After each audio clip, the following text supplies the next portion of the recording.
Hi folks, John Dunn here, RPG freelancer, publisher behind Melior Via. I am up here today at Immortals Inc. with Mikey. What is going on, John? It looks like we made it to another fall season. You know, we kind of have, though there's still a little bit of that summer humidity going on. It is. It's and lingering. you know, when we've got those flexible weather, like we had that tornado warning. Oh, yeah. Just came through, a tornado that just came through, yeah, right? Touchdown again. It makes me think that this is the kind of time that I want to hunker down deep below the surface of the planet, maybe in a fallout shelter or a bunker. Me too. Yeah. MREs everywhere. There you go. And see, at times like that, I know my good friend the computer could have my back if I were living in the world of Paranoia and Alpha Complex. Oh, yes. No. And so today we are going to talk about Paranoia, the Perfect Edition, the new core book that came out fairly recently. Store just got our copies in stock.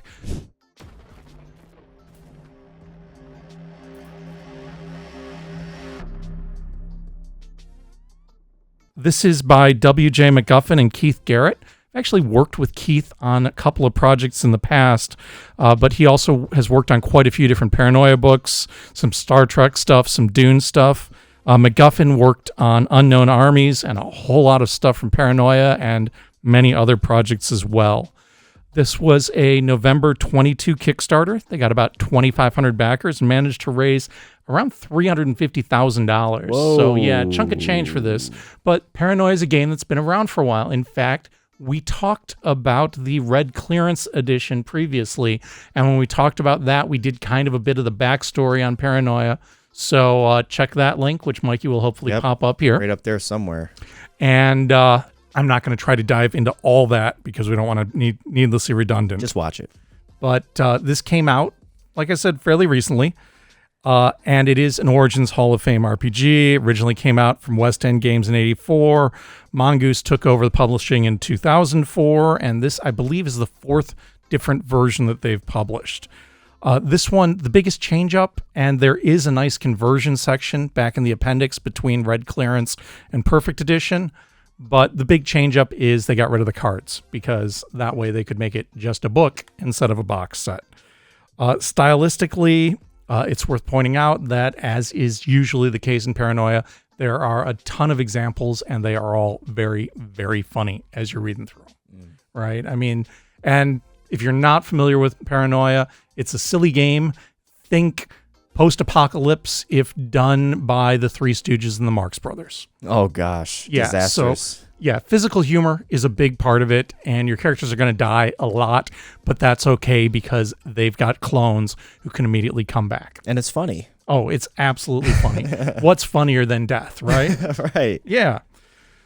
Getting into the book, there's a brief intro, and then we dive right into the rules. The rules run around 45 pages. I like the way that they set up the character sheet for this because you have a public-facing side, the front, and then you have the back of the character sheet, which is the naughty bits. Ooh. Yes. And the naughty bits aren't that naughty. Well, a little bit. They're the kinds of things that our dear friend the computer doesn't need to know about. They are things like, what's your mutant superpower? What secret society do you belong to? Those kinds of things. And on the front, you've got your basic game stats. So you've got your attributes and your skills that are associated with them. It's worth pointing out the character creation is kind of a collaborative bit, and it's got a little bit of a screw your partner kind of thing. Because you're going to go around the table and you're going to pick a skill. And when you pick a skill, you get that skill at a positive value. And the guy next to you gets the same skill at a negative value. Wow. So is it like a clockwise thing? Or Yeah, exactly. So if you're, say I want to take shooting. So you get the shooting skill at plus whatever. Well, then the guy next to you gets the shooting skill at negative whatever. And it goes through that way, and people can't pick the same skill twice. Don't give the person next to you a gun, basically. At that point, yeah.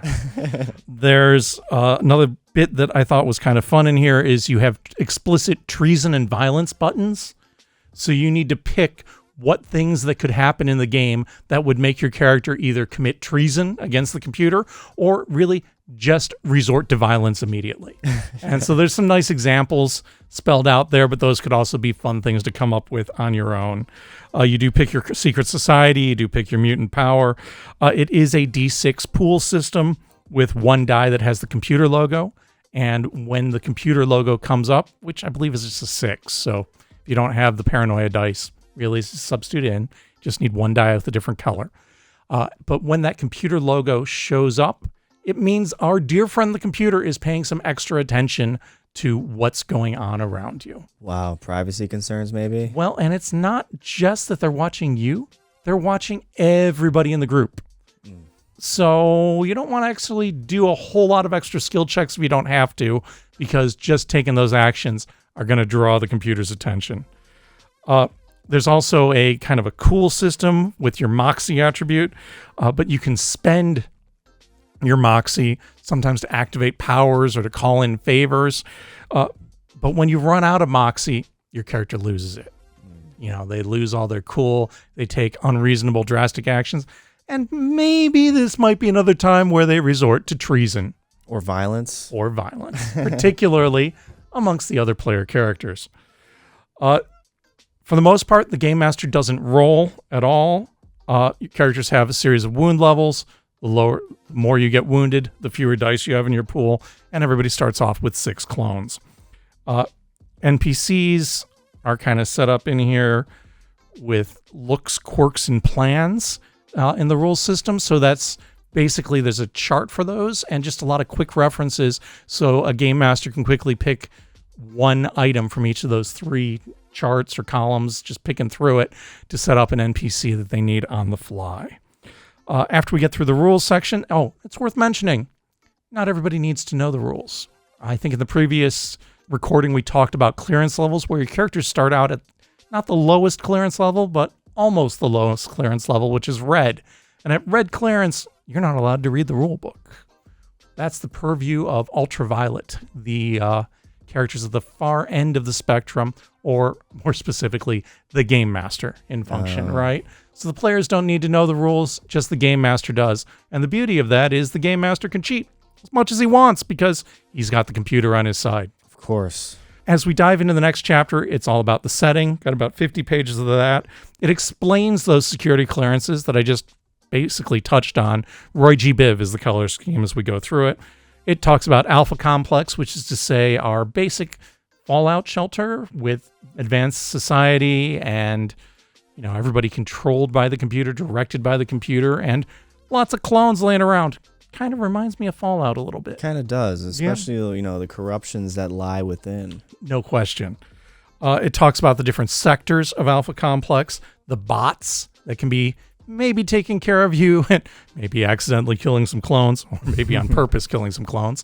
Talks about the pop culture inside of Alpha Complex, the different service groups. There's a whole range of them, like internal security, IntSec, research and development, R&D, the armed forces, and many more that your character probably works for one of those. Then it talks about the secret societies. There's a whole lot of these, like the commies, right? So you can be a commie mutant trader. Great. Death Leopard, which are basically punks. The First Church of Christ Computer Programmer, and many, many more. I think a few of these might be new to this edition, but many of them I recognize from past editions. I already love the writing even more. It's a good time.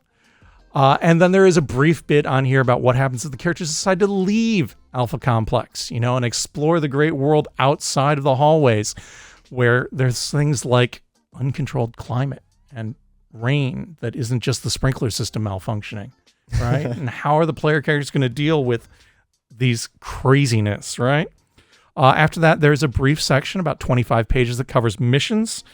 The first bit of it talks about mission structure and objectives, and then there's a little bit on campaigns, which, let's face it, isn't really that big of a deal for the most part in Paranoia, because you get 6 clones and you're probably going to lose at least 4 or 5 of them in your first game session.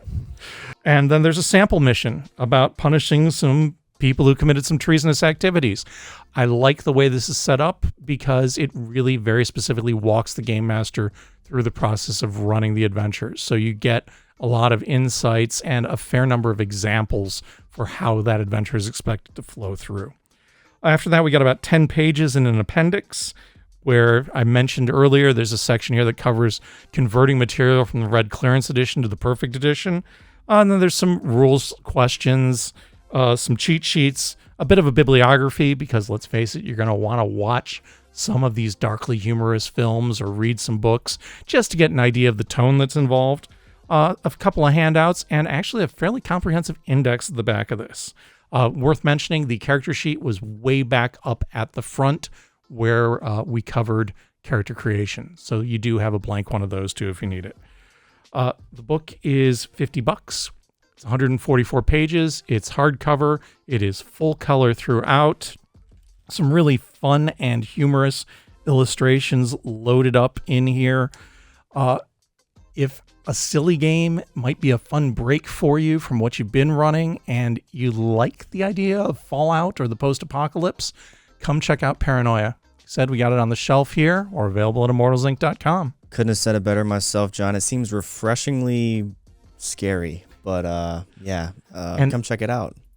And there you go, folks. Till next time, good gaming.